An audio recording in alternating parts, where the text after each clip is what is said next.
Hi, I'm Ann Edwards and welcome to GE13 Showdown.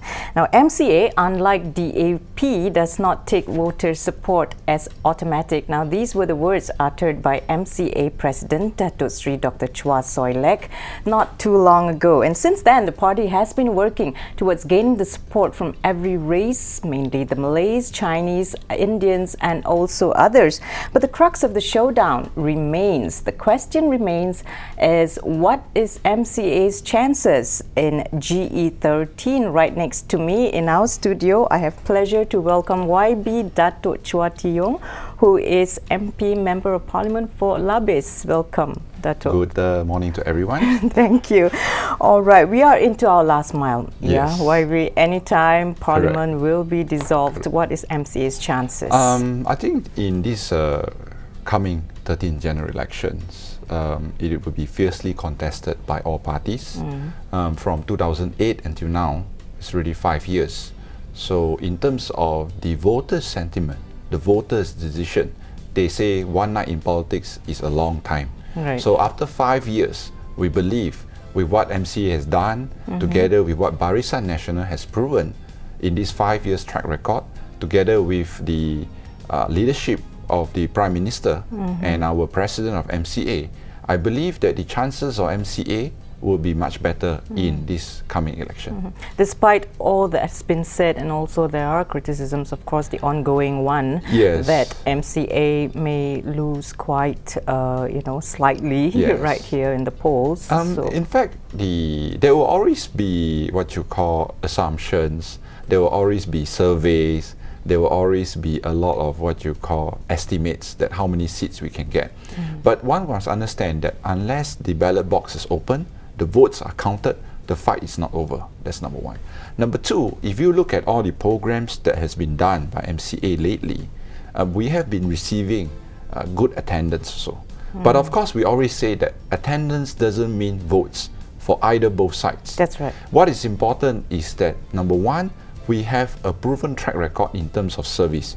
And most of our candidates, or in fact most of our Member of Parliament, are not what you call touch and go politicians. Most of them, when they get elected, even though they do work in Parliament, they also perform in terms of ensuring infrastructure, providing service to the people, and this is part and parcel for a developing country. Yeah. So if you look at MCA in terms of the chances, as a good example is the indication of the number of members coming in and joining to MCA. A lot of people saying that after 2008, a lot of party members will leave in droves. Can you There give will us be some a lot numbers? of course, there will be a lot of people jumping ship, they say. Right. But if you look properly, the number of member of parliaments, the number of state assemblymen that has been jumping, it's not from MCA. It's all from Pakatan Rakyat. And in terms of members, we have attracted 80,000 new members. Okay. We have left people that have left the party are in less than 1,000. So to me, it's okay. You have always people leaving and joining, but it doesn't indicate that there is no one keen or no one believing in MCA, because the new members would have to believe in MCA to join MCA. But then again, there's always the question of urban seats, Yes, which is more yes. popular among opposition DAP. In terms of the urban seats now, what has happened was that in 2008, there were a lot of factors that were not really addressed at all.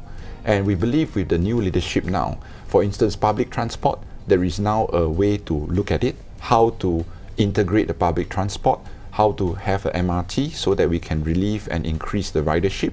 In terms of crime, it is an issue, but the most important thing is the government take note and admits that it's an issue whereby they are still trying to reduce and resolve. And also corruption. Yes, and That corruption is a major is also issue. a major issue, whereby if you look currently, at least in terms of the standing, we have not deteriorated further. We have improved from 60 to 54.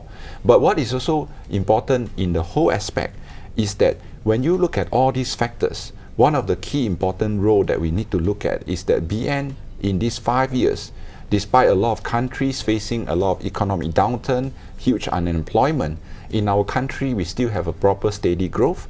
We have a vision how to build up the country, how to implement policies to create jobs, to attract investment, and when a lot of countries are reducing subsidies, we are adding subsidies. But what we are doing is adding subsidies according to what the government can afford. Okay, we'll come back for more from YB Datuk Chua right here in our studio on GE13, the showdown, and also for some dirt that's happening out there. Stay with us.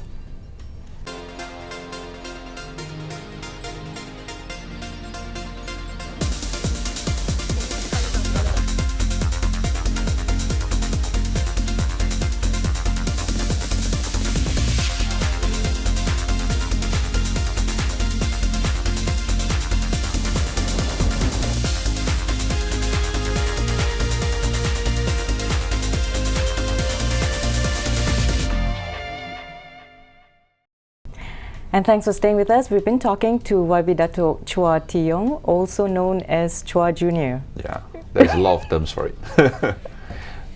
Okay, you gave a lot of very good feedback. In fact, put things in the light right here in our studio, and also in terms of some of the issues, that's being faced by political parties in this country. And we're looking at another issue also. One of the major issues is inflation, and it has been released, these figures recently, between 2 to 3%. So inflation is also going up. And this does not actually reflect well on Barisan Nasional as well. Number one, in every country now, the whole world, name me a country which is not facing inflationary pressure as much as Malaysia. Most countries are facing this problem. In fact, if you compare to the region, we are much better off because of the subsidies that are being implemented. But what is more important is that when you talk about inflation, one of the key component is affordable housing, which is one of the key aspect now that is being, what you say, the public's expectation is the government building affordable homes. But if you look at the policies of the Pakatan Rakyat, they will ensure that things continue to be more expensive, houses continue to be more expensive. Why? Because, for example, in Selangor, they have what you call a land conversion surcharge, which is implemented when Pakatan Rakyat came in. And this has resulted in a huge housing price increase, because when there's a cost developer increase, they will pass it to the consumer. And under the Pakatan Rakyat in Selangor, what happens is the whole sand business is monopolized by the company. So in Selangor, one lorry of sand is 1,000 to 1,500. In Johor, is 300 to 500. So that definitely adds a huge cost. And Penang doesn't have any affordable home, as Auditor General has mentioned. Selangor is one of your favorite topics. It's not favorite topics. It's one of the states that they have governed. And Kedah and Kelantan is much worse off. Kedah has a debt of 3 billion now. So I don't think we have to talk much about Kedah and Kelantan. And also, since you mentioned Johor, of course, there's dirt also happening there. DAP seems to be making an onslaught in Johor, with Lim Kit Siang making an appearance over there. How do you look at this? There is a few ways to look at this Lim Kit Siang coming to Johor. Before Lim Kit Siang announced that he will be standing in Johor, we have the episode where Dr. Boo is openly having a feud with the PKR chief, Chua Ju Ming. And it's an open secret that both wants to stand in Geylang Patah. So by Lim Kit Siang coming to Geylang Patah, it may be to, number one, placate the animosity between both parties. So when he stands, of course the PKR members will not say, why are you standing here? Because he is the supreme leader for DAP. And the other factor, if you look, is two, they have no confidence in the DAP leaders of Johor to ensure that they will gain better seats. Number three, it doesn't mean that if Lim Kit Siang comes in, it's a sure win, because his track record doesn't indicate that he's 100% always every battle he wins. There are also speculations that Hugh, also known as Superman, is contesting against you. The comedian Superman, I would say, which for somehow reason ties with the movie Superman, because the Superman in the movie is afraid of kryptonite. Hugh is afraid of pus, which is green color.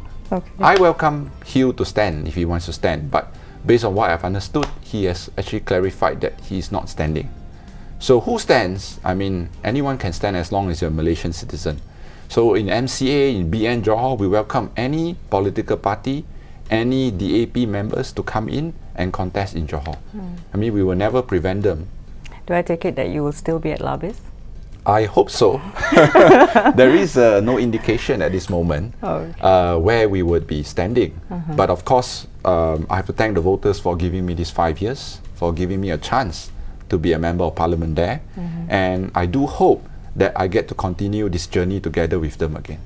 There is a perception, and this is of course very known, is that a majority of Chinese in this country lend their support to Pakatan Rakyat. What is your view on this? I think there is a perception created by Pakatan Rakyat also that saying that, okay, Chinese voters, no problem, they will always vote us. It's been taken like an automatic. And that's the reason why when DAP did a scenario simulation analysis of how many seats they can win, they have already put in that Chinese support is 65%. The only thing that they have varied is probably Malay, and Indian support they have fixed it at 50, and this is done by Liu Chintong. So this shows that they have a slight arrogance in saying that the Chinese have no more choice, they only have DAP. It doesn't work that way. To me, 5 years is a long period. In 2008, there were a lot of factors that contributed to what the results was.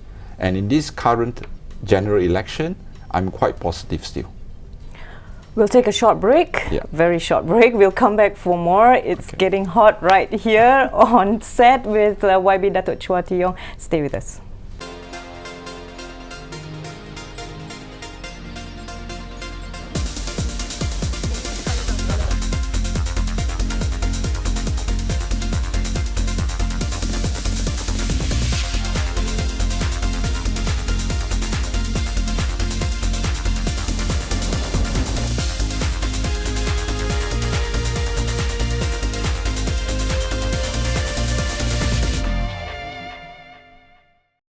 And we're back right here on GE13, the Showdown. We've been talking to YB Datuk Chua Tee-yong, who is MP, Member of Parliament for Labis, and also known as Chua Jr. How do you, I mean, just a bit of a light moment here, but you are, of course, the son to MCA President, Datuk Sri Dr. Chua Soilek, and a lot of people also lend their support to him. So what about you? I mean, how do you I think in handle terms all of this? Politics currently at this moment, you have Lim Guan Eng, which is the son of Lim Kit Siang, you have Gobind Singh, son of Kapil Singh, and you also have Nurul, which is the daughter of Anwar. So I think basically maybe the father's background has some influence in terms of the career a kid or a son chooses, and this is well documented in a lot of research. So, for instance, like my brother is a specialist, partly because when he was growing up years, he was with my dad when he was practicing as a general practitioner. So I think the influence is there. So politics is in your blood. it has some influence, of course, on our career choice and what we think, things like that. Great. Now moving on to some more dirt. MCA has been playing up the past hudud issue. What's the message? That MCA is driving here. I think the past hudud issue is not an issue that we are playing it up. We are disseminating and giving information to the voters. Okay, we must understand that in 1999, even though it is not stated in any of the manifesto of the Barisan Alternative during that period, which is DAP and PAS, and if I'm not mistaken, it wasn't PKR, they continue to implement in PAS, in Terengganu, the hudud. It was passed in the State Assembly, and it was proposed by PAS. And in this recent general election, we can see very clearly that PAS have sent out very strong messages. Number one, they have said PAS ganti UMNO. You never hear DAP or you never hear PKR ganti UMNO. That's number one. Number two, they have also clearly stated that implementing PAS hudud, it is not an option, it is an obligation. Right. And thirdly, which is more important, whether it's Hadi Awang, whether it's Mat Sabu, or whether it's Nick Aziz, they are very clear. They have already announced, in fact, that if this recent general election, if the results is good, they will propose for an amendment to look at implementing hudud. So if you look at all the scenario, and if they say that they will govern, and if you look at most of the states, who will be the PM? That is a question. Because in Johor, the candidate for PMB is from PAS. From Kedah, the same. From Perak, the same. From Pahang, most likely. Kelantan, Terengganu. You have even Perlis, and you have also Seremban. So if most of the state seats are all coming from PAS in terms of becoming the MB, naturally it would be PAS that will be becoming the PM. And that's the reason why in the recent manifesto launching, it's very clear that Anwar do not dare to commit that he is going to be the PM. It's only DAP saying that, but PAS say, no, we have not decided. So it's very clear who is the boss. So this is the fact? It is a fact that we can see becoming more prevalent, more clear, and if you look at what is being implemented in Kedah and Kelantan, it is what you call a beginning of what they hope to implement. I understand you're very good in numbers. How many seats to How many MCA? 1 minute before we wrap up. So Alan Cepumas, YB. How many seats? We are hopeful. How many seats we hope to get? In 2004, the number of parliament and state seats that we have in total is 107. Okay. In 2008, yes, shrinked by half to 46, less than half, which is a big blow to MCA. 2013? 2013, I think it's the voters that can decide, not me. All right, thank you so much, YB. Thank you, you're welcome. Datuk Chua Tee Yong, who is MP for Lavis, and also he has been here to answer a lot of thorny issues and also questions that is prevalent in GE13, the Showdown. I'm Anne Edwards. Thank you so much for your time. We'll see you once again. Bye-bye.